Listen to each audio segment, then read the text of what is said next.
Amplify. Hi guys, I'm Emily Roquette, and joining me is the CEO of StoryBrand, Donald Miller. Thanks so much for chatting with us today. My pleasure.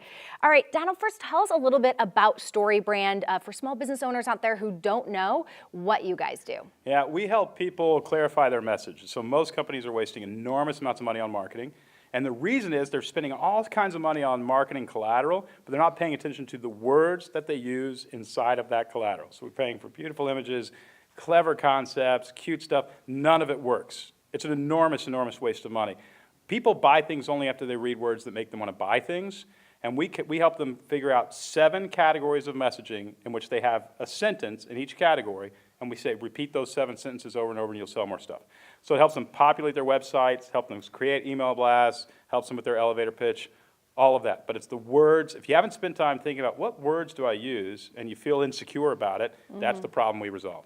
I love that. I talk about, when you go to pitch for media or in publicity, you need to be able to tell someone, if you're in line at Starbucks, what you do and to do it concisely. And you have a funny anecdote about this and how important it is to have that elevator pitch reeled in. Yeah, if you don't have it and you ramble on, what you're actually doing is asking the person listening to you to burn a bunch of calories, because it takes calories to try to process information. Yeah. And because they have a survival mechanism in their brain, at some point if they burn too many calories, they shut off.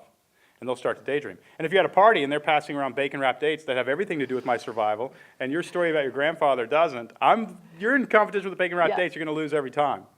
Well, what is a simple tactic to help us start using these words better in our business? I mean, obviously we have websites, we have that elevator pitch, that mouth-to-mouth type of communication. Where should we focus our energy first? The very first thing that comes out of your mouth should be a problem. It shouldn't be about you, actually. It should be about your customer. So when somebody says, what do you do? The hook that gets them to want to hear more is people struggle with this, and I help them not struggle with it anymore. Think about a story. The story is Jason Bourne, who very quickly gets into a problem. A story is Bridget Jones, who very quickly gets into a problem. A story is King George, who very quickly gets into a problem. The problem is the hook. So the only reason anybody's coming to your website or your retail establishment is to solve a problem. So when you say, people have trouble growing grass here in Michigan because of the climate. I don't know what the problem is. That is a legit problem that we have. We have a process that actually makes sure the grass is always green. Right? That's going to sell a lot more lawn care than I run a lawn care company. When you start with a problem, that's the hook. So somebody says, what do you do?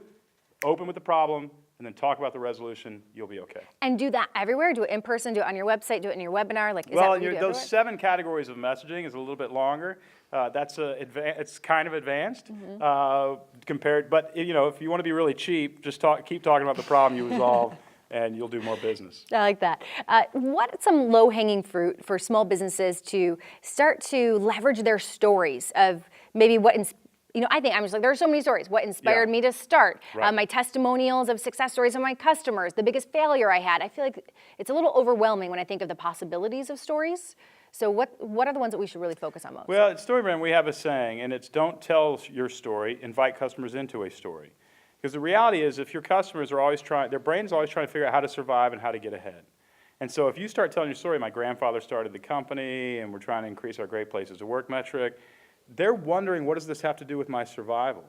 And so I wouldn't tell your story at all at the beginning. Once somebody gets into a relationship with you, your story can be very powerful. And there are 2 ways that story, 2 things you need to express that make the story even more powerful. The first is empathy. I used to struggle with what you struggle with.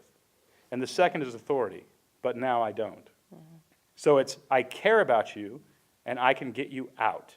So the parts of your story that matter most are not all the interesting stuff.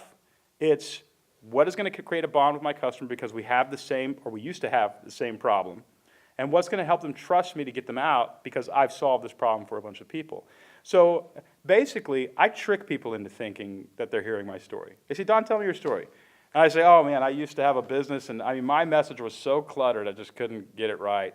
And finally created this framework, figured it out, and business quadrupled. And now we help out 3,000 businesses a year. Most of them have dramatic increases in revenue. What did I just do? Empathy and authority. They don't know where I live. They don't know who I'm married to. They don't know about my pet. That stuff is clutter. We think, now, if you write a memoir, tell your story. I want to hear about your dog. Yeah. I've written memoirs, and they do well. But it's because they've actually sat down in a chair, and they're going to spend 8 hours with me, and they've said, but at a cocktail party, you don't have time. You got to get to the point. What you really think, it's the difference between telling your story is the book, selling your story is the back cover of the book. And when most people think, what most people need to get right is the back of the book to get people to actually buy the product and engage. That is, if you start with, tell me your story. Well, it was the best of times, it was the worst of times. People are going to go, oh my gosh, I've been here for a long time, right? So we want to be able to summarize those statements and get people interested.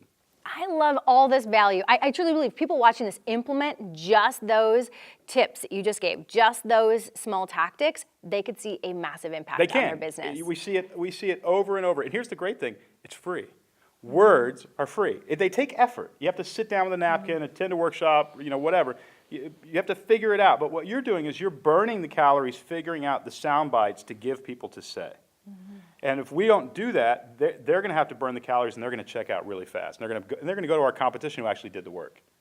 Well, people want to learn more. They want to dive deeper into this. To learn those 7 different categories that you talk about, where could they go? Yeah, buy my book, Building a StoryBrand, on Amazon.com. I get about $3.50 every time you buy one of those books. It goes to a scholarship at Lipscomb University for underserved kids who have entrepreneurial instincts. So we're actually finding kids who already are showing some business interest who would not be able to go to college. And if you buy that book, you're contributing to helping them go to college. And you're going to clarify your message, you're going to make a lot more money. Awesome. Donald Miller, thank you so much. My pleasure. Thanks for having me.